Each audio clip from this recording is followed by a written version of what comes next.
Ayan, so kasama pa rin natin si Ate Mary Ann Bernardino at andito pa rin tayo sa kanilang bukid.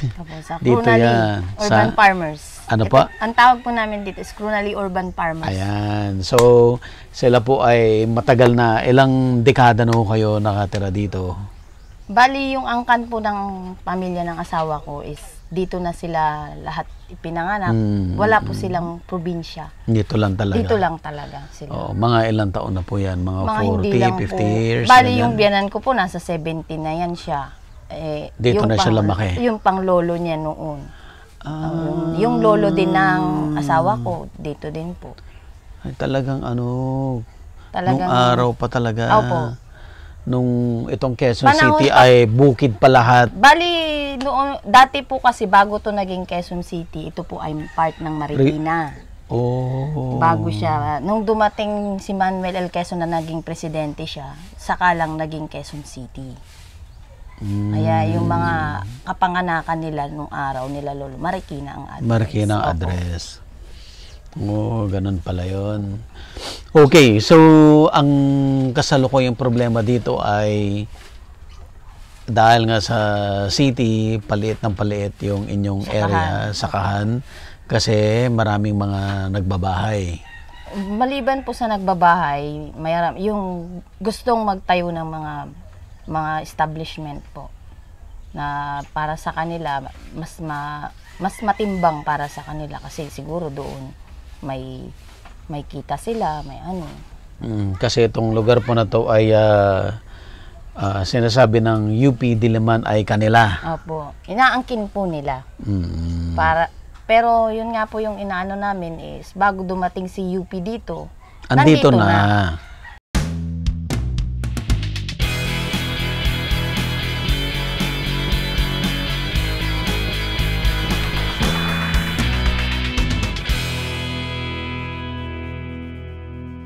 Available na po ang agribusiness merch sa Shopee. Ang link nasa description box.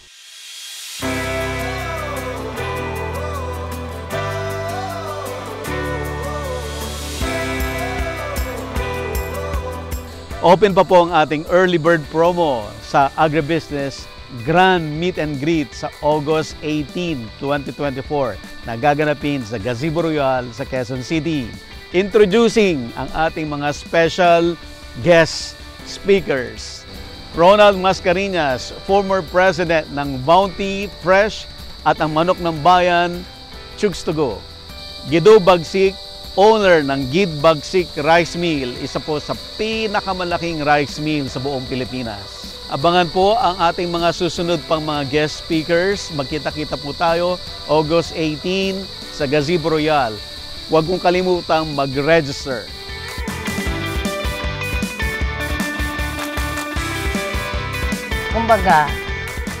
Kumbaga pag titignan mo kasi, kung noong araw po, ang mga matatanda nga po kasi parang madali silang magtiwala, madali silang maniwala na dahil noong araw pag sinabi mo naman na ikaw ang gumagawa niyang bukid na yan, sa iyo yan. Kasi ang mga tao noong araw may respeto pa eh. Parang, hindi kay pare yan, wag niyong pakikialaman kasi siya yung ganito, ganyan. Biglang dumating yung time na kesyo may mga kung ano-ano ng mga papel ang kailangan ganito, ganyan. Hindi naman yata nila naasikaso. So, sila Mary Ann ay dito ang kabuhayan. Nakakagulat na meron palang isang malaking lugar dito sa loob ng Quezon City, dito sa Corosnaligas area na may malaking farm, no, na sakahan, may palayan, gulayan. Kung saan malapit lang sa mga kilalang establishment, katulad ng Ateneo University, yan ang Miriam. Ang vibe nito parang China na may malalaking buildings, tapos may makikita ka pocket of gulayan or sakahan. Ganon din sa Taiwan, no? May mga buildings tapos sakahan, ganyan. Mayroon so silang ganon yung itsura nito. So kung ito ay mamimaintain. Opo. Maganda nga sana kung may suporta yung gobyerno Opo. para Para mas maging mapaganda, produktibo. produktibo, At mapaunlad pa yung pagsasaka. at posibleng tourist destination din at the isa same po time. yun sa maganda. Gusto po namin dati to gawin, okay lang na maging eco park siya, which is kaming mga farmer ang magbibuild na may suporta ng gobyerno. Yun po yung gusto namin. Basta mananatili po siyang bukid. So ito po yung akin lang po pananaw ko lang ito. Maraming mga movement na nagka-campaign sila ng urban gardening, urban farming, at nakakakuha sila ng mga suporta, no? Samantalang ito, totoong mga farmers, ito yung hanap buhay. Dito sila nabuhay ng lolo sa lolo sa lolo. Totoong farmers sila at dito sila kumikita. And yet, hindi napapansin. Yes. Walang nakakaalam, walang suporta. Kung meron mang nakakaalam, pero mas pinipili nilang magbulag-bulagan or magbingi-bingihan siguro, dahil nga syempre, sa panahon ngayon. Pero kung titimbangin mo kasi, kaming mga farmer kasi, ang tingin ng iba is, kung ikukumpara mo sa sabihin nilang sa mga edukadong tao, dahil nga sa pananaw ng mga Pilipino ngayon na, parang mas matimbang magsasaka ka lang. Hindi nila nakikita yung importance ng mga farmer. So yun yung kinasasama ng loob ko kasi parang kulang tayo sa pagpapakilala, kulang sa pagpapaintindi sa mga tao na kung gaano kahalaga ang mga tulad namin. Which is madalas kaming mga kapwa farmer lang ang nakakaalam. Nakita natin no yung buhay nila Mary Ann pagdating natin dito, nagtry tayong mag-harvest, tapos prepare yung hinarvest at linako sa mama tayo at nakita natin, no? Simpleng buhay lang talaga, pero nabubuhay ng maayos, matiwasay, ng desente. Wala kaming, kumbaga, hindi kami umaasa lang ng, kumbaga, kaya naming mabuhay ng kami na sa pamamagitan ng pagtatanim. Kahit walang suporta ng anuman ng gobyerno. Yes. Palagi ko nga pong sinasabi, ang lupa hindi siya mapapagod. Ikaw ang mapapagod, ikaw ang tatanda, pero ang lupa nandyan. Hanggat binibigay mo yung nutrients na kailangan niya, yung mga natural na kailangan niya, patuloy kanyang bibigyan ng magandang ani. Okay, Mary Ann, may panawagan ka ba? Ang panawagan ko lang lagi is suporta kasi kaya tuloy magiging emotional ako pagdating dito na meron kasing banta sa amin dito sa Cruz Naligas na someday hindi namin alam kung hanggang kailan kami nandito, hanggang kailan namin mabubungkal yung lupang to kasi may mga banta na someday mawawala siya. Yun yung masakit kasi napatunayan namin ng pandemic, maraming taon at itong lupang to yung nagsalba sa lahat ng bagay, sa lahat ng hirap na pinagdadaanan mo sa buhay. Nakasurvive kami, nandito kami. Walang nagka-COVID, walang nainip, hindi nagka-depress yung mga bata, hindi nagka-problema, hindi nagyayang lumabas. Enjoy pa rin nila yung buhay kasi nandito may bukid. At may natural healing. At nakikita ko sa tulad niyan sa trabaho ko ngayon sa pag-area. Maraming matatanda ang i-compare ko sa biyanan ko na senior na pero kaya pa rin magpitas, maghapon sa bukid, kaya magbuhat. Makikita mo 50 plus 60 pa, nakaupo na lang, nangihina, may sakit. Pero katulad ng sa amin na nabubuhay kami sa bukid, malaki yung benepisyo na binibigay niya sa amin. Hindi lang sa amin, sa mga napapaligid sa amin na bili sila sa amin ng gulay na sariwa, malinis, at walang mga chemical or spray na talagang organic. So yung panawagan ko, suporta na kasi yung banta ng UP, hindi namin alam kung hanggang kailan kami mananatili na magsasaka dito. At kung mapapangalagaan talaga namin yung bukid. Kasi konti na lang kami at umaasa talaga ako na kasi pag marami tayo, maraming mamamayang Pilipino ang sumuporta sa amin, mas may lakas kaming lumaban. Mas may lakas kaming magpatuloy. Kasi iniisip ko, gusto ko dating ng araw, makita pa rin ng mga kabataan yung bukid. At may mga makakanlungan pa rin yung mga hayop, ibon. Kasi pag season ng pagtatanim, may mga ibon na bumababa pa dito. Yung mga kulay white na dumadaan sila dito, nag-i-stay ng mga 1 week bago sila ulit umalis. Paano na lang pag wala na, di ba? Hindi lang naman tao ang naapektuhan talaga. Yung ecosystem natin maraming pagbabago. Katulad niyan, painit ng painit ang panahon. Marami ang inaatake ng high blood dahil sobrang init, na heat stroke. So ito yung kagandahan. Makikita mo, pag may bukid, hindi ganun ka init yung lugar. Yun lang naman. Hindi ko ma-pinpoint exactly sino ba yung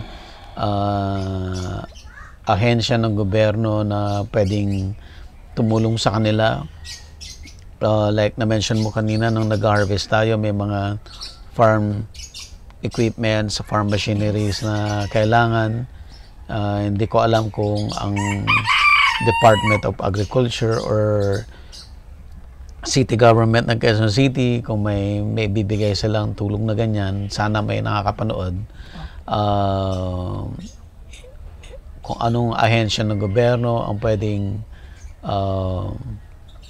mag-secure nung kanilang rights dito. At kung may mga NGOs na makakapanood na pwedeng sumuporta at tumulong kina Marian. Kasi paano ko i-explain na ang ganda actually nung lugar, ang ganda actually na mami-maintain.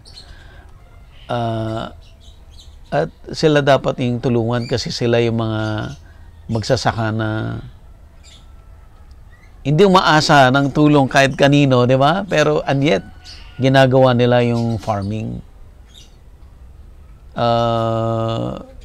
Maraming mga organizations na may mga project na urban farming, ganyan. Hindi ko alam kung yung mga yun ba ay magiging sustainable. Kasi marami sa mga yan ay papogi lang, no? But sila, hindi nila kailangan magpapogi, kailangan nila mabuhay. Yes. Kaya ginagawa nila to. Everyday. Yun yung pinaka buhay na para sa amin kasi is kumbaga maliban sa benepisyo nga ng pagkakaroon ng ganito is kumikita kami. Kahit papaano na pag-aaral namin yung mga anak namin. What if pa kung mas maraming equipment or mga gamit na mas mapapadali, di ba? Baka sa susunod, hindi lang pang-consume namin yung sa bigas, hindi lang pang-consume namin. Baka sakaling makapagbenta pa kami ng mas murang halaga, which is bagong ani, which is ligtas talagang kain dahil di naman din natin alam ngayon, sa panahon ngayon, marami nang ginagawa ang mga negosyante para lang mapanatili nilang maganda at talagang hahanap-hanapin ng mga tao yung ganong klase ng hindi naman sa natural na paraan. Eh kami naman po dito is nananatili kaming mas pinipili naming maging organic dahil nga syempre bilang ako nag-aral po kasi ako ng organic agriculture sa pamamagitan ng TESDA.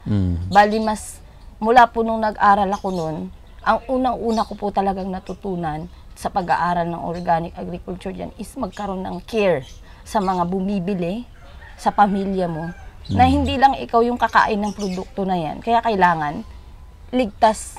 Kumbaga, yun yung natutunan ko dun eh. Hindi ka lang dapat kumikita. Kasi mga customer mo sila, kailangan mo silang alagaan. Siyempre kailangan, sa kanila ka din naman kumukuha ng pera na ibinibabalik.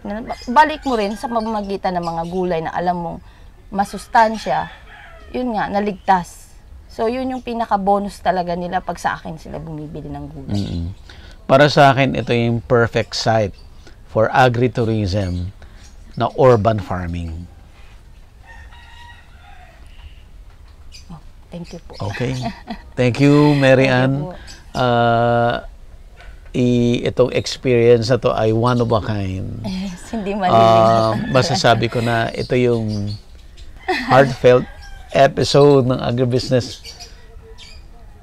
Yeah. Thank you po. Okay, sir, ano pong buong pangalan niyo? Ako si Jose Bernardino, 67 years old. Pero mas kilala ako rito ng mga tao rito, si Kapopoy. Kapopoy or Kause. Hindi ang Jose, hindi ganong Popoy nga. Popoy talaga. Okay, Kapopoy.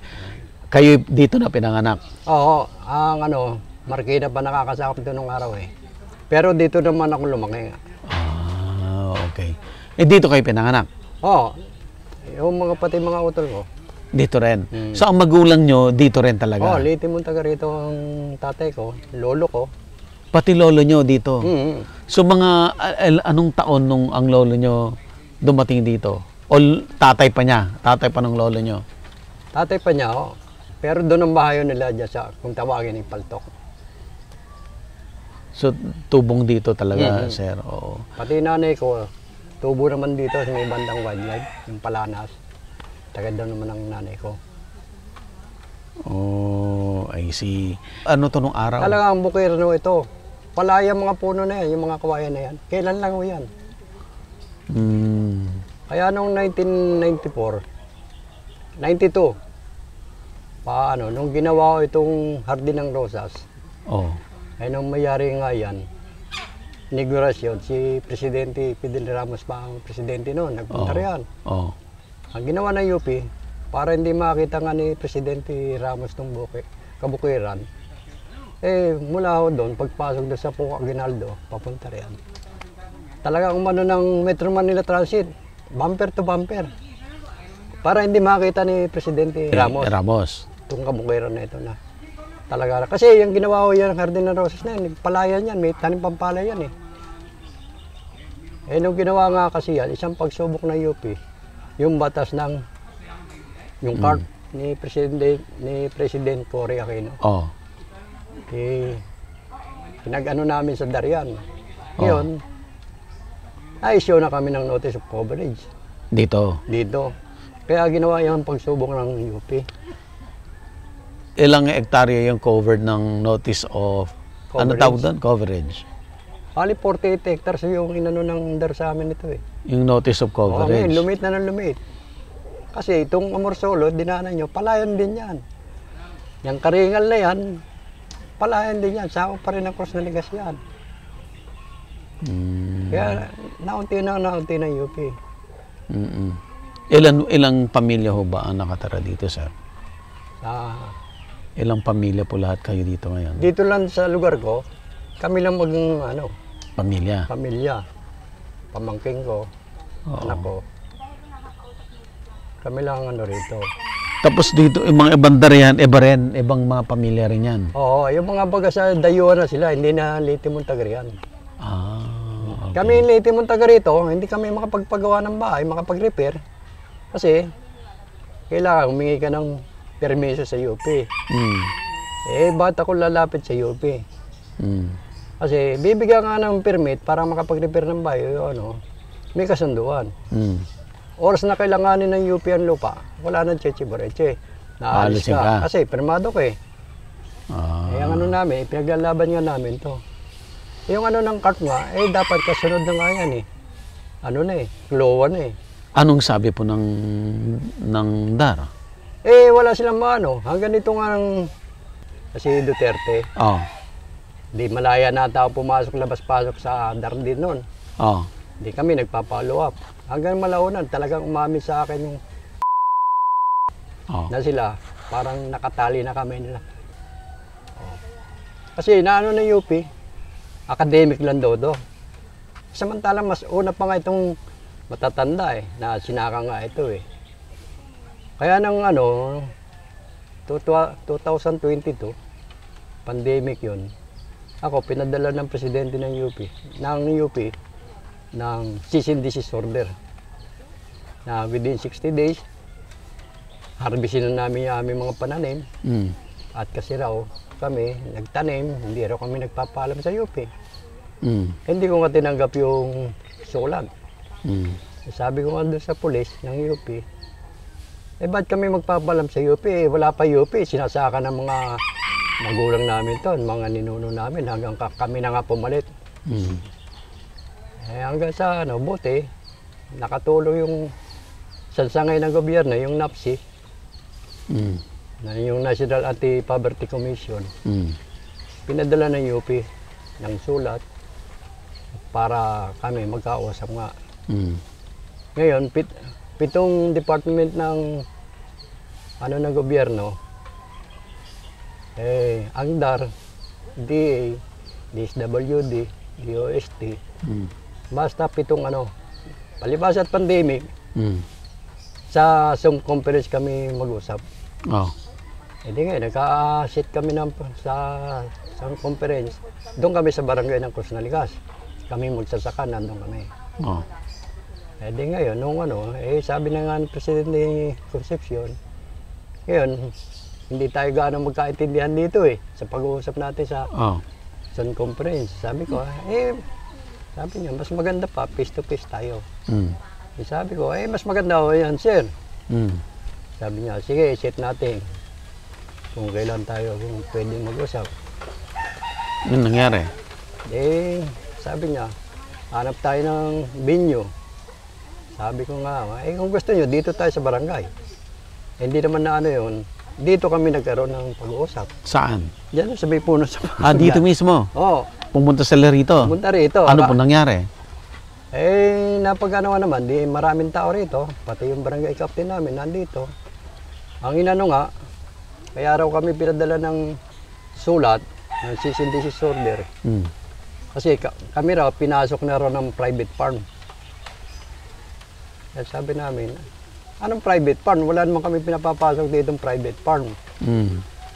Hindi, may mga nagbakot-bakot na dyan Sabi ko, sir, wala naman nagbabakot dito ng private farm Mm. Kami mga nagtatanim, nung taga raw, siyempre, dati marami akong kambing Mm. Tsaka yung ibang mga kasama ko hanggang dyan, may mga kambing. Mm. Kaya kami, mga tanim namin mga gulay dyan, binabakura namin para hindi masira ng hayop. Mm. Hindi, ano yung sinabi niya, Cronali Urban Farming. Sabi nga ng kapitan namin, sir, yung Cronali Urban Farming, hindi isang private farm yan. Yan ang Cruz Naligas, pinaiksi lang. Kaya sabi niya, ganun ba? Kaya sabi nga ng kapitan namin, sir, ganun nga. Kasi akala namin, private farm yan ang maglalapsa ng 60 days na binigay na November 7, 5 kami nag-usap ng face-to-face. Kaya tinanong namin, paano yung pinadala niya sulat sa amin? Wala na yon. Kasi ang niya nga, kaya hindi ma-i-award daw nga sa amin to, hindi naman daw sila tutol kung i-award ng DAR. Mm. Kaya lang, meron daw silang batas na yung charter na hindi pwede rin magbigay yung UP ng lupa o magbenta ng lupa. Kung mawawala raw yung charter, hindi naman daw silang tutol kung i-award sa amin to ng DAR. Kailangan daw dumaan sa Kongreso at sa Senado. At kung ma-aprobahan din ni Presidente Bongbong ngayon, hindi naman daw sila tutol. Kaya di ba ang CARP naman isang Republic Act din naman yan. Isang batas din. Bakit din nila sundin din yun? Nung si Presidente Rodrigo Duterte naman, noong 2019, gumawa na ng Executive Order, EO 75. Ano naman yan? Yung lahat ng na-issue ng Notice of Coverage hanggang 2013, i-award na. I-award na?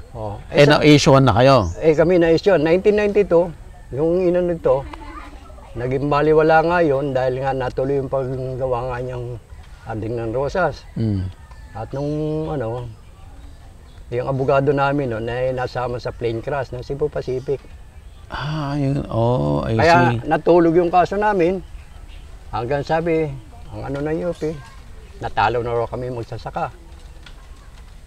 Talo raw kami sa Supreme Court. Kasi sa RTC, talo ang UP dyan Sa RTC? Talaga nagmatigas sila.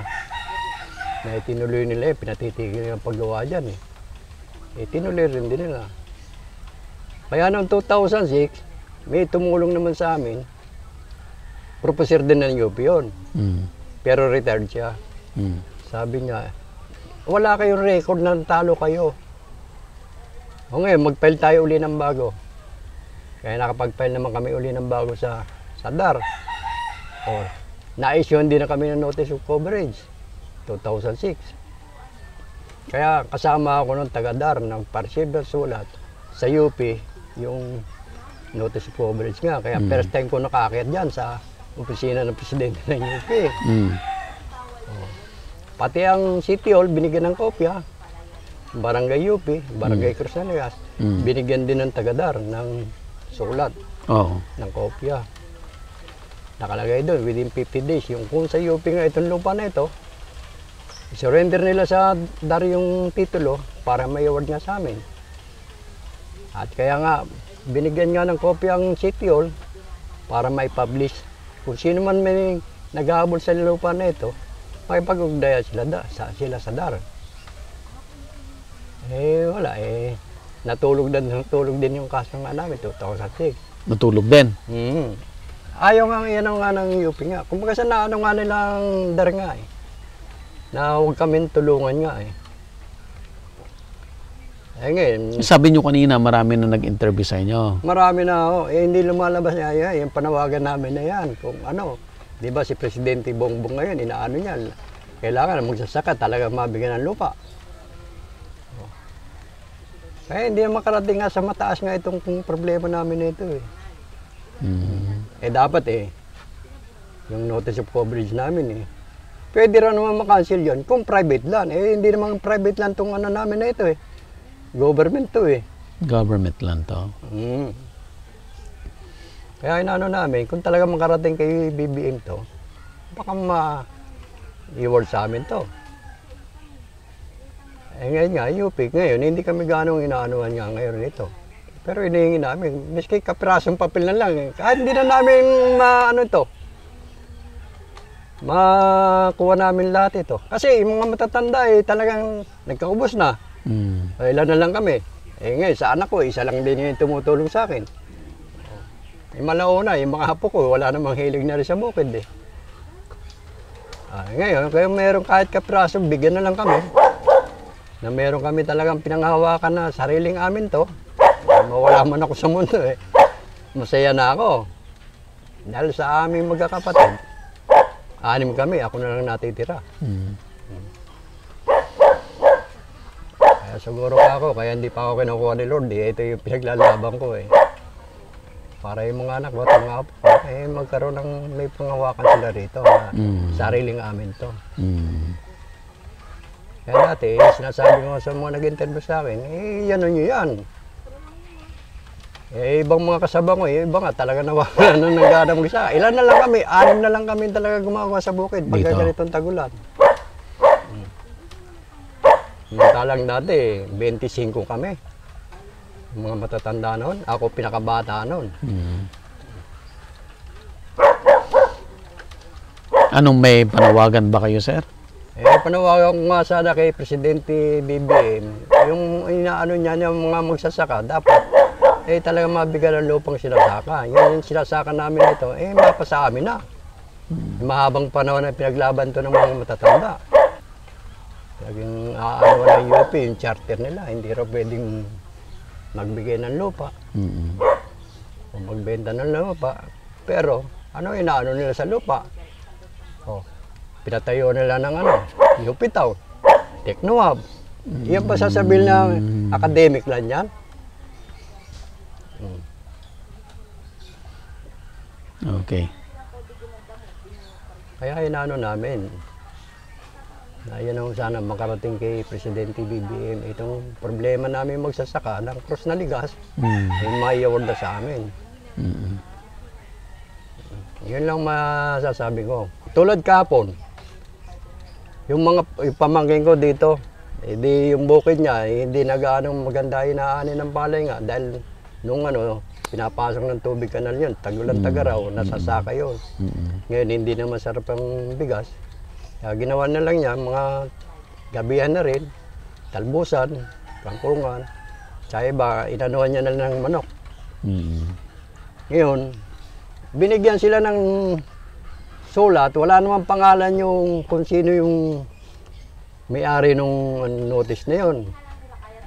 Na inaano within 7 days, harvestin nyo na yung mga manok nyo.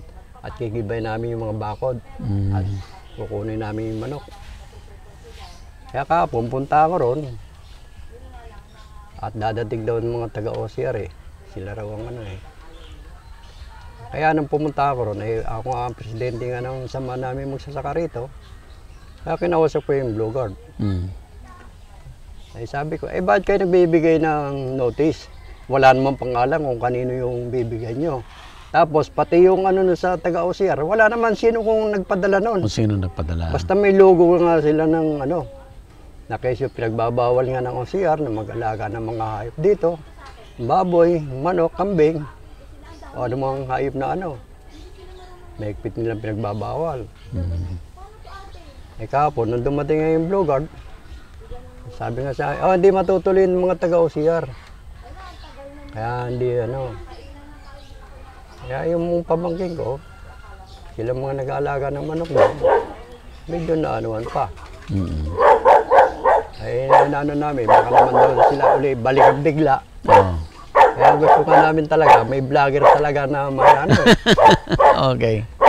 Ayan, so ayon kay Sir Popoy, no, sila ay kanununuhan nila dito na talaga nakatira at meron silang notice of coverage galing galing DAR. So base doon ay yun ang claim nila Sir Popoy, no, na base sa mga papeles na mayroon sila na nanggaling sa DAR. But yun nga, yung kakontra noon, may sinasabi rin ang UP. So sa side ng UP, pwede rin yung kaming kontakin para tingnan din natin yung side nila. Para balance lang po. Hindi, ang inaano nga nila, yung charter nga raw eh.